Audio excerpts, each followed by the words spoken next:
Hello, hey. I'm Jason, and let me come over here. Hopefully, see, now I don't even know if it's blurry, but so I'm Jason. We're with RJ Cosmic Bricks. It's Ruby Lee and me. We run a Bricklink store. We're reopening to the public. We normally only sell with local people.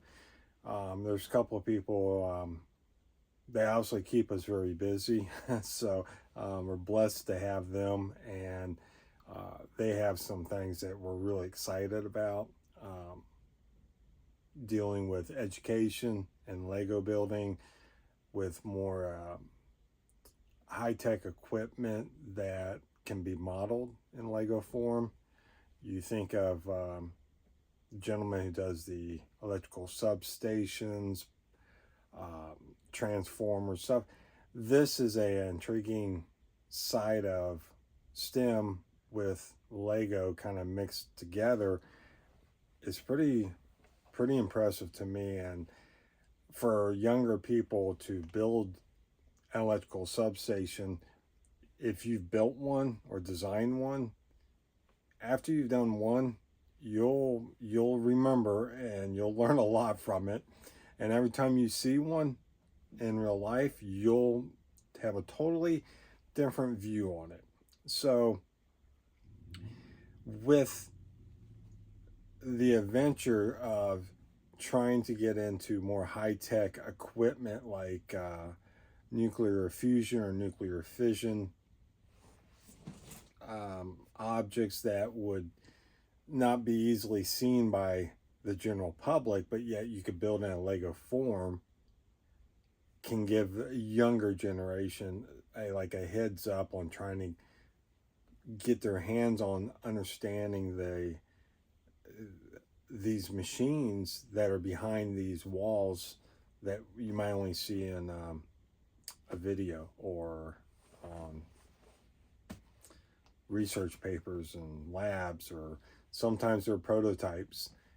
Um, if you think of 3D printing, you can do that, but that defeats the purpose, because if I 3D print something, I'm downloading a file to 3D print.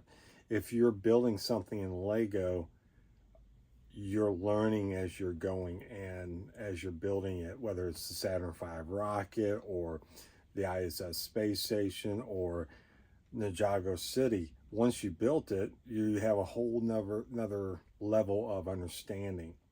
Imagine the same thing with the Venator or the Death Star or the Justifier. So once you built them and then you see them, you're like, yeah, that's really cool. And that kind of comes into play with we were talking about like a fusion reactor in a Lego form. It's so impactful if you built one in a Lego form to understand a different level, at least for younger kids. Um, One in particular was the spallation neutron source that a gentleman is doing, that it just, I mean, it gives people access to something that you normally would never see, but it puts it into these minds of these young kids that once they start seeing that and they're like, what does this thing do? Sometimes it's like an electrical substation. What does it makes electric? Okay, but that has very little to do with the overall process of building it. Just like the Endeavor or some of these ships, what does it do? It floats in the water. It gets people from one place to another. Okay, but once you built it, you're like, oh, that Titanic. Yeah, I know that one really well. If you built it, but the Endeavor is like an amazing ship as well. So the the part with education and STEM, I think that's something I really really do enjoy and like people to get into building mocks of maybe machines they have at their facilities. Um, there's so much else out there, like mold machines, or the to me, the big Gigapress out there in Tesla, Gigafactory out there in Texas. That is kind of stuff. Man, do that in Lego form. It'd be so cool. Um, Everybody wants to see the Super Heavy in Lego form. Um, but that's the whole point. The new ISS space station, which I don't know if it's going to be called the ISS, might be just the US space station. However, that gets built, or the designs, that's kind of cool. If you do it in Lego form, you'll understand it so much better. And the Hubble telescope, that was another cool project. I know my daughter did the Hubble telescope. They actually got first place in one of her little competitions. Um, it's so cool to see certain things, whether it's a small replica or a larger, more in detail replica. So the video for us doing this in YouTube is to let people know that would like to purchase from us. We would like to provide you your Lego parts for your build, your mocks, whether you're just building a mock or a personal thing at home, or trying to build your own, equipment that you might use at work every day as a little Lego model. That's something we hope to provide for you.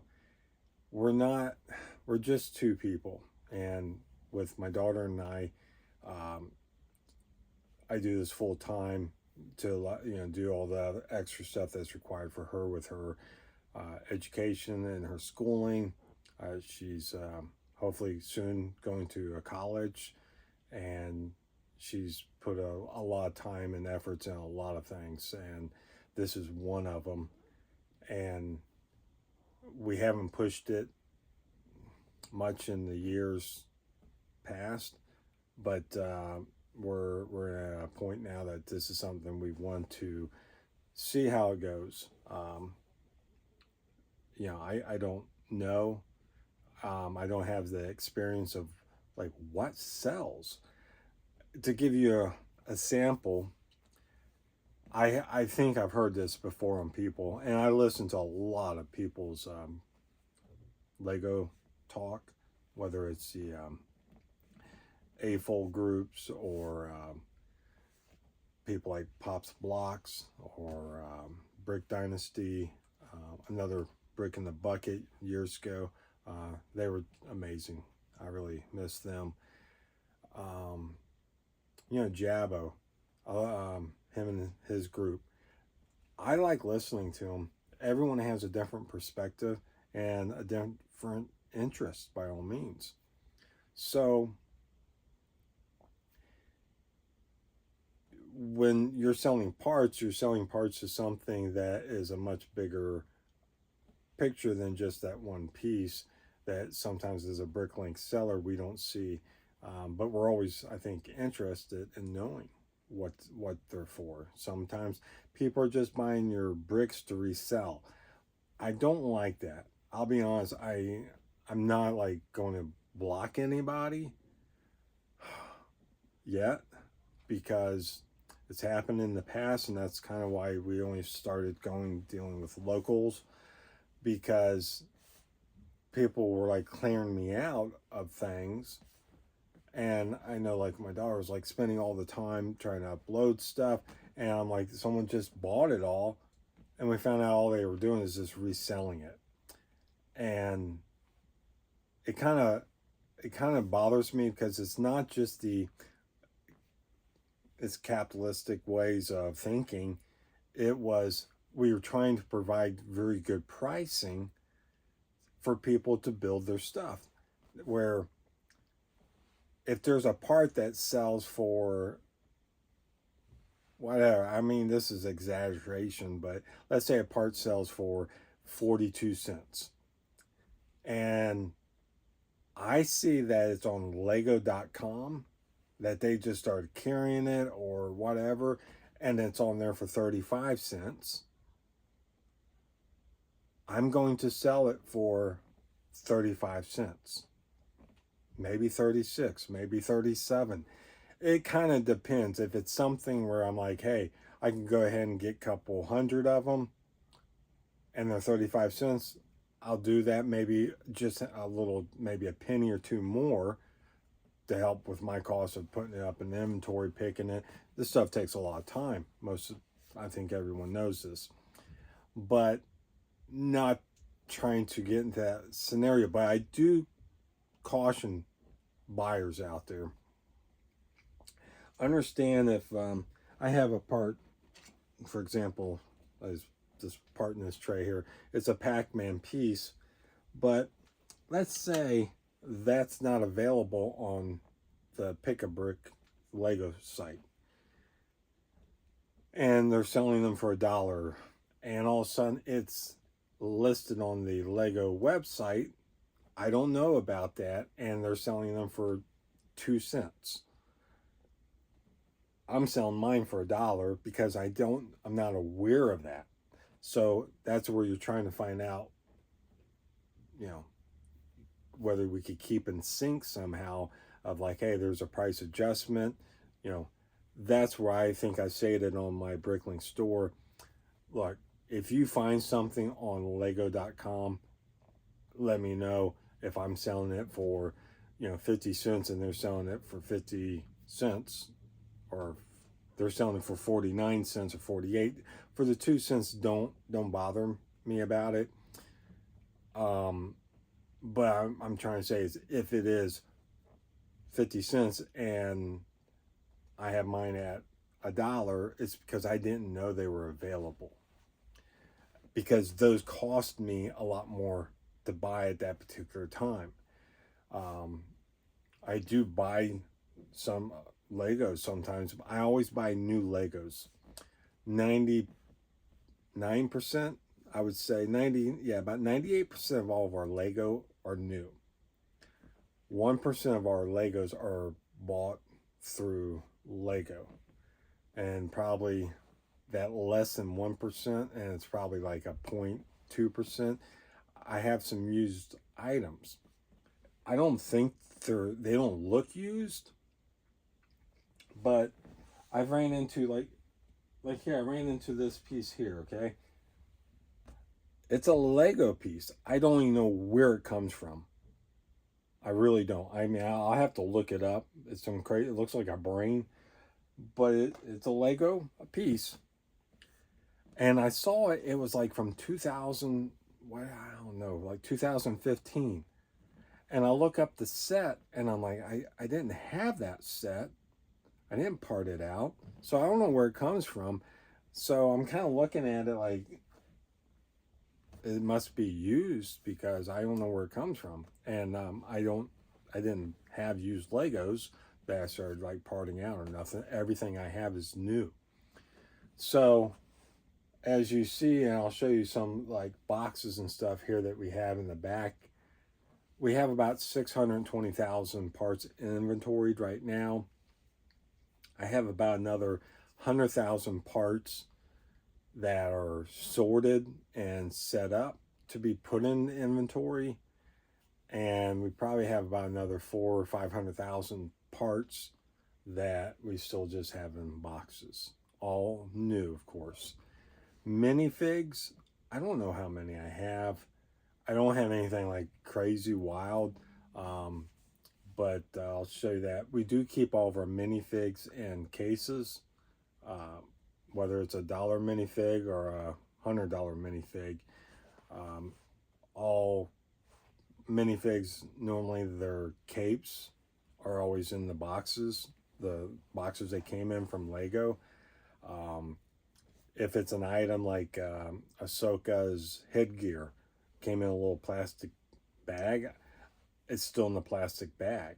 I do put the minifigs, I'll put them just like a little bit together, so they don't go all over the place. That helps me keep track of it, but I'm not like putting them all together.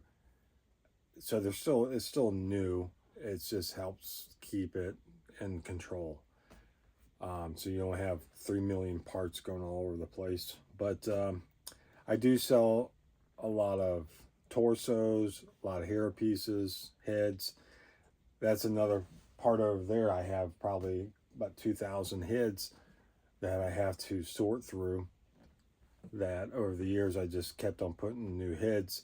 It's fun. It's where I actually ran into Tiny Tim and the Scrooge set, and I couldn't find. I didn't know what that torso was, but that torso only comes in Tiny Tim. So when I found it, I was like, my gosh, I didn't know that was Tiny Tim. And then you're looking for the head, and you're thinking, oh my gosh, this is so hard. So sometimes I'm just like, never mind.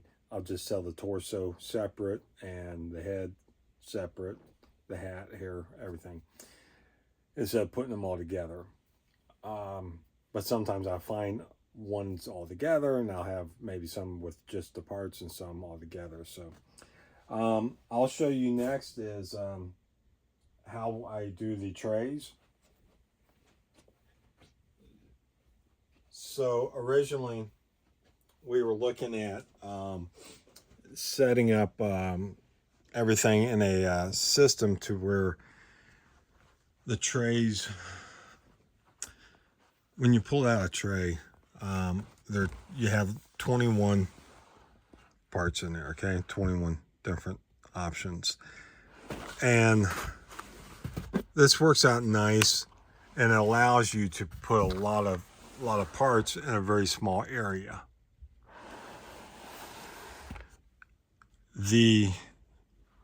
There are setbacks with this because my original design was right here, and that has not came to fruition because the expense. I used all aluminum extrusion, and I'm gonna end up using just like a wood 1/4 inch, and then use a router to have the guides in it.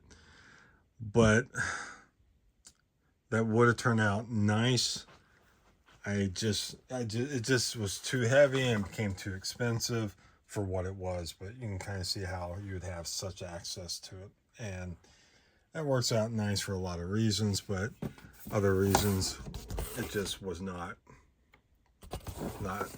going to work out as I had planned.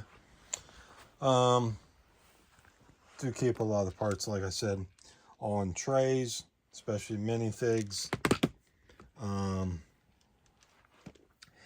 And these are just sitting out because I'm doing some work on them, but this is how they're in one of the containers, and then you'll see the containers over here. So of course, like in this area I have, like, if they're like dinosaurs, stuff like that,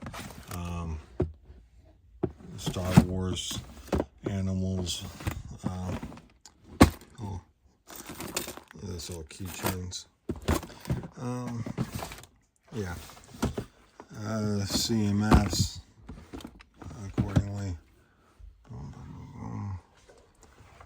So like it here is this all Star Wars, so you can see you keep them all in here, keeps them nice and clean, and you kind of see.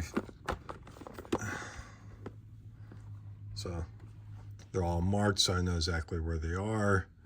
Notes on them, so there's something missing. Like for example, in here, I have this back here. It's, you can see, not inventoried, and it has just a bunch of little random things in here that I know what they are. It's just I'm missing a part of it. Marvel, Harry Potter. Sometimes I don't put them in containers, so it's not always that way, but generally, see, like that. Hidden side, just in bags like that. Okay, so it's not like tons, but in general, that's the way it is. And then, so again here, let's see, and you have your access to your trays.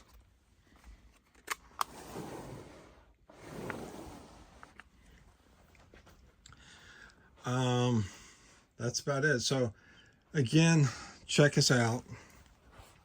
RJ Cosmic Bricks. Oh, sorry. And this YouTube video will hopefully help you to have more confidence in who we are. My daughter and I, she's actually getting ready for jiu-jitsu, so she'll kind of be more into doing the videos together than probably more maybe than I will be doing. I'm not sure. But I did want to give this as a video to get uploaded so people can kind of see, because we're opening up our store pretty soon this week to the public.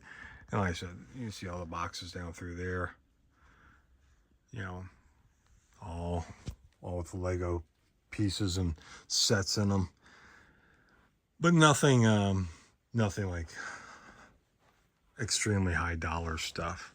They're just parts still in the bags with the minifigs. What I'm trying to say is they're nothing like from the 2015s or earlier. I think 2018, 19 would be about the time frame.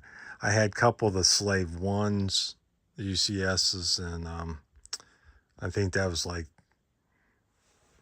last. I had 2 of those I think I had left that I just parted out. So those go quick, and that was a problem with a lot of items. They go quick, and once you get them, so that's why I kind of like leaving the store closed and only selling to locals, so I can make sure I have what they need. But now I need to open this up to the public and everybody, and hopefully we can make this into something a lot more. Let you know, proceeds, everything we do, we put back into our store and to educational purposes. So it's not like we're just all into this for the profit. What we're trying to do, Ashley, is to build bigger scale with Lego and the educational system in schools, to try to build with the mocks and stuff for kids. I think that's a very good gesture that someone's doing, and I'd like to get and be a bigger part of that. So, and least thing I can say is that Mona Lisa is actually pretty cool. I don't know why people don't like it. I like it. If you ever saw the real one, it's pretty ugly too. Thank you. Bye-bye.